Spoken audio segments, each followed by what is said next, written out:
যে আপনারা অবিলম্বে সংস্কার পরিষদে শপথ নিন।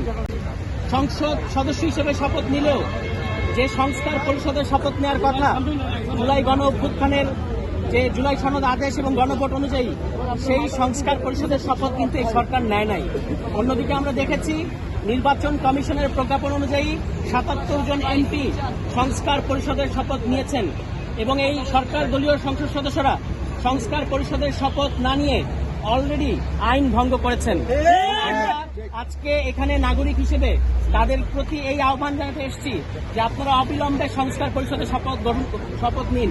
দীর্ঘদিন ফ্যাসিবাদের পরে ১৪০০ শহীদ এবং হাজার হাজার আহতদের রক্তের বিনিময়ে আমরা যে জুলাই গণ অভ্যুত্থান এবং যে স্বাধীন বাংলাদেশ পেয়েছি, সেই স্বাধীন বাংলাদেশের যে পার্লামেন্ট গঠন করা হয়েছে, সেই পার্লামেন্ট আমাদের জন্য একটা অত্যন্ত গণতান্ত্রিক আনন্দের বিষয় হতে পারত।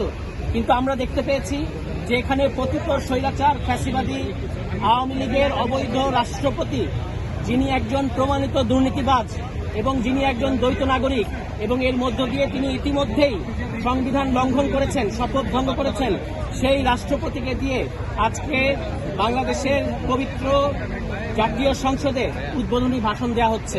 আমরা এর তীব্র নিন্দা জানাই।